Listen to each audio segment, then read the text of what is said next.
On est de retour dans vos nouvelles du Sud-Ouest. L'émission tire déjà à sa fin, mais pas avant qu'on ait parlé à notre collaborateur sportif. Salut Steve. Salut Marc-Claude, ça va bien? Oui, toi aussi? Oui. On commence donc avec les Grenadiers qui performent assez bien en série. Oui, ça va très bien. On a fait les séries de peine et de misère du côté des Grenadiers. Là, ça prenait des performances atroces d'Amos pour qu'ils restent derniers.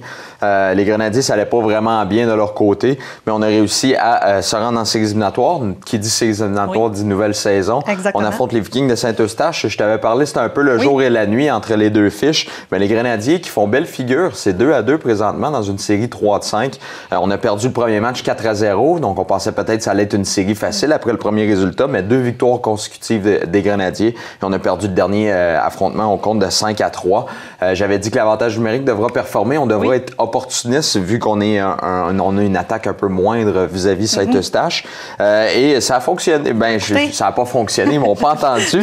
Mais on a réussi à travailler sur cet aspect-là. Du côté des Grenadiers, on était à 11 pour la saison. On était à 22 séries éliminatoires en 4 matchs. Donc on a profité de nos chances. Ça va très bien. 85 en désavantage numérique et 1 de meilleur qu'en saison. Et on a un bon avantage numérique du côté de l'adversaire. Donc il faut faire attention de ce côté-là.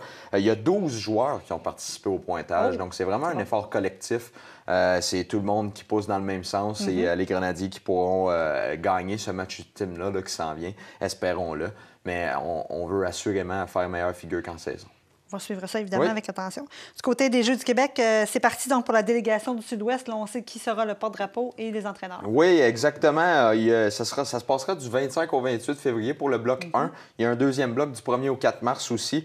Du côté du Sud-Ouest, on a appris que 127 athlètes vont représenter 16 disciplines. C'est quand même très bien. Il y a une trentaine d'entraîneurs qui vont accompagner les jeunes, qui vont les aider à faire les entraînements, à se préparer aux compétitions, etc.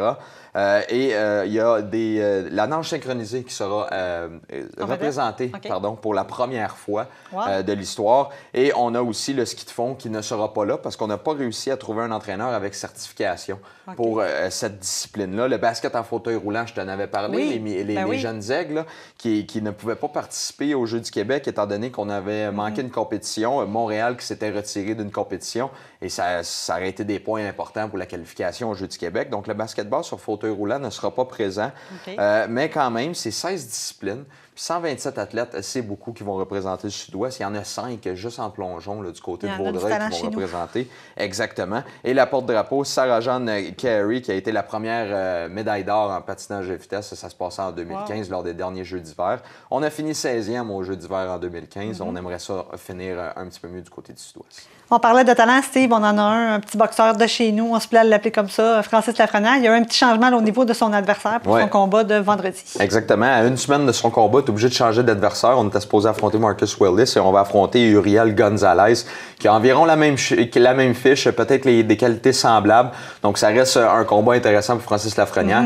Et ça reste que le titre NABO des poids moyens est quand même là. Donc, les deux, on veut se rendre à ce titre-là. Et les deux, on va faire belle figure. C'est quand même un combat qui va être en demi-finale de Boutet et Alvarez là, le 24 février prochain au centre Vidéotron. Donc, du côté de Francis Lafrenière, le plan de match ne change pas. C'est l'adversaire qui a changé. Il le connaît pas beaucoup. Il a avoué, je le connais pas beaucoup, mais on va travailler sur les aspects qu'on peut et on va quand même livrer une solide performance. Et je suis même pas inquiet. Il est très reconnu dans le monde de la boxe. On le sait que ce gars-là va à la guerre à chaque fois qu'il est dans le ring. Donc, ça va être intéressant à suivre. On essaiera également de le recevoir dans les prochaines semaines pour qu'il vienne nous montrer sa nouvelle ceinture.